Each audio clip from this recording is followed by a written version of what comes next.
Hey everyone, it's Jennifer from Yard Card Candy. I was coming in today to try to go over some questions. I was getting a lot of questions on my stands, the signs, the way I build them on the stands. And I wanted to come in here and kind of just go over a brief description of the way I do this setup. And this is, see if I can get this without the sun. There we go. This is the setup I'm talking about, that I was getting a lot of questions on how I do this. So these are my stands. They are 4-foot stands, and I have one there. This one's set up differently than this one, and I'm going to show you an empty one the way this one's set up. So this one right here, this is my empty stand. It's ready to go. I actually have another sign I'll be building later on this one.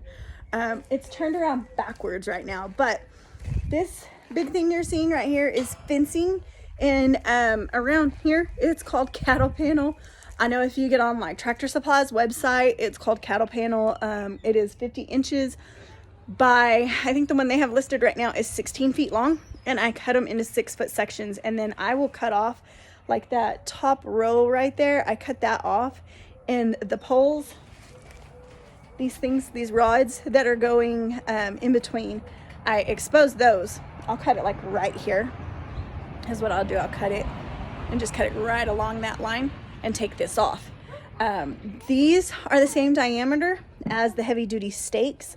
So if you have a stand that is drilled to allow these heavy duty stakes to go in, it will fit. And I'll zoom back out here so you can see it's just in that stand, and it hangs over a foot on each side. So I get 6 feet width to work with, and then of course you can actually go out just a little past it. I think I've gotten up to 7 feet maybe in width. And then the other thing I do, I don't like sandbags. We have so much wind here, sandbags would not hold. So I have these long nail, I call them nails, they're actually fence posts by Vigoro. I found mine at Home Depot. I think they have a different brand at Lowe's. This one actually has the label, but it's taped over. I've got it taped, and but it's a 56-inch fence post, and it has a large nail head, and the bottom, I don't know if I can get this one out or not. No, the bottom is tapered just like a nail. So I put these into my stand too. There's holes big enough for it. And when I go to drop these off and set up these stands, I hammer these down to about this level. So they're going about a foot into the ground, and they hold. I've only had one in what was some moist ground, and that one in some high winds was moving quite a bit. So I have had these out though in a 50-mile-an-hour wind gust, one about the same size as this one, and it wasn't moving much. The ground was perfect for it. So that's how I bring them out. They're set up just like that. And I bring out my cards and I just kind of start building. So what I'll do is I'll start with the bottom level, and I use these, the rider pins. I got these from Dustin, Yard Card Depot. I know maybe a couple other websites have them, but that's just where I end up getting mine. So I started, excuse me, on this one. I laid out his name. I knew that the name was going to go on the bottom. I usually avoid trying to put the name on the bottom on a big setup because I like it to kind of be in the middle and pop. But as you can tell on this one, I have 2 names. So I needed, and Zayden was a long one, so it couldn't go up and down. And if I moved this up even a row, like where this, these 2 little characters are, then Zane was too high for me to secure for our wins. So I go ahead, and on the bottom row, I'll put 2 of these in. I'm sorry, it's loud. My kid's riding her Power Wheels. Anyways, so I'll put 2 of these in so that the bottom row doesn't really twist side to side. This one's got 2 too, but I don't know if I have any. Yeah, this one has 1, so it'll move a lot. And if you do that on the bottom row, it'll kind of make your sign lopsided. So on the bottom row, definitely I have 2 in each thing so that they are steady. Then I will start, if we go up from Zane, you can see I just stacked them on top of each other. Each one, every bit of this is built with these rider pins, at least the front row. There is in the back, I'll show you, I only have a few regular stakes on this. Everything else is on this. And I just have every row built together with these rider pins just stacked on top of each other. It also helps, like this bottom row right now, they're all letters, so they're the same height. When I first started building it and I tried to put Zayden on the second row, I had tried to stick with like the heads because they're all the same height, and so that the name and everything kind of comes out. You want your rows to be as even as possible. Now, of course, this sign here is taller than this one, but I have these little ridges where I can get it even and keep going. So like that one's pretty well even with this row and so on. So that's how I get the thing, and I just kind of plan it and figure it out. The second thing, after I get to about the second row, sometimes I'll go ahead and do the third row, but I will stop and put on my happy birthday sign to see where it's gonna kind of land. So like on this one, I actually kind of covered the Y, and I wasn't wanting to, but the way this one lined up, it didn't work. I will show you the back of this one. I gotta make some space here. The back of this one, I have, so on this particular sign, I had to add in some 6x30s. Typically, I only have one 6x30 and this trellis. This trellis, I don't actually have to have, but I went ahead and put it on to give just some extra something to, when this one's not completed and secured yet, I will secure it before delivery on Saturday. And so I'll tape it. But like I said, I don't actually have to have this. I wanted to.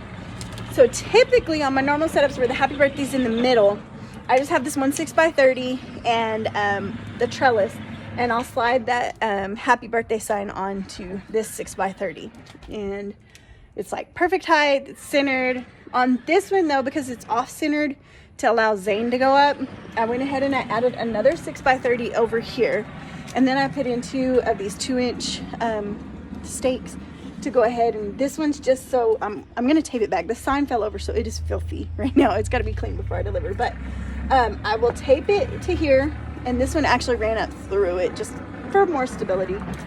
And I added another one over here, and that's what the Z's on. So the Z for Zane running down, the Z is on another 6x30. So then I go in and I make a second row to fill in holes. So like between here and here, you would be seeing that cattle panel, and I don't like my stakes to show. So, and I have to fill in right here. You can still see one right there. I actually need to find something to fill in. But, so I start with the bottom row, and I try to fill in as much of this as possible. And that has actually shifted when it fell. That's what's wrong. When it fell, it came out. So, let's see if you can see what I'm doing here. I go in and I set that down. So now most of that is covered. It'll fill in the gaps and also make your letters or whatever's in the front pop. And I just fill this up with balloons, balloon bundles, balloon bunches, anything really that just kind of blend into the background. And they're all different colors. So I have like my red and gold ones right back there. I try to stick with the theme colors, but it's Roblox, so there's all kinds of colors. And I put on my like rainbow happy birthday. I got another balloon bunch there and a balloon bunch there. So it's just a bunch of balloon bunches, and I'll show you the back. When this fell, I've really got to fix this back up since it fell. It's wonky. So again, with this second roll, all I do is I start stacking them on top of each other in the holes. Now this one doesn't have to be as precise. You're just trying to fill holes. So, and on these, there's just one pin for everything going up. And then what I will do there is the holes that are left where I can reach through and grab these rider pins. So this rider pin's in the front. I will go through and I get a zip tie, and I put the zip tie through here, and I'll anchor it to right there, and that will keep that sign from moving like that. So I already have one done over here, and this is the front row right here. Let me hold on to my stand because it's not really secure, but I can push on this really hard and it really doesn't move.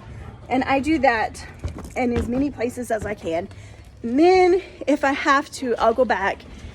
If I feel like right here, I can't really anchor that well. So this one will be taped. I try to avoid using too much tape because I don't want to use a bunch of that cleaner to clean it off. And I use the Goof Off spray to get the tape off. In the front, to help hold the signs together without tape, and this is the one that I'll secure right there, and once I do, this won't be budging. But I'll go ahead and I connect every level. So I've got my Z and my A connected on Zayden right there with these U-pins. And this is a good example. It's really not gonna move much because this side is anchored in and this side is not. So this is how much movement that side has. So this is actually the top of that side won't even budge, it's just the bottom. But with the winds, it'll stay pretty secure. So this one, I'll have to find a way to secure it back. It'll most likely be taped. So it's just a quick run through. That's how I do my big ones. I do have this smaller one. This one's going out this weekend. They didn't want an over the top. They just wanted a small setup. And so this one, bottom row, same way. It's done on the rider pins. And then on the back of this one, let me pull it around so you can see. The back of this one is just a few stakes. It's 10 by 30. I've got a 6 by 30. And then I have a couple of those. My nails, again, those will go into the ground. And then I probably will go back and tape this one. Something else I could put on the back of this one, since a cattle panel won't fit, is this tomato. This one's stuck. I have the tomato grates that you can get at, again, Home Depot, Lowe's, Tractor Supply if you've got one near you. They're just square. I got dirt in my face. Square, small. They're not as sturdy. They will bend more, but they do give it some stability. I did say these were Tractor Supply. But I am pretty sure you can find them anywhere that sells livestock supply. Maybe Home Depot. I know most places have like a Big R or some sort of livestock supply if you don't have a Tractor Supply. So that's what those are. And those are just the ways that I help secure. When I get to build that other one, I will try to do a more in-depth tutorial and really go step by step on how I'm building it. Just so y'all know. And if you have any questions or would like me to explain something in particular to you, let me know. So I'll just give you another glance at those signs. I have them all wonky now. So that's the back of the small one. It's nothing spectacular on that one. It's pretty simple. And then the back of that one is, that's the other sign too. Hold on. The back of this one looks more of a mess, if you could say, but that one is very secure and I won't have to worry about it if the winds pick up.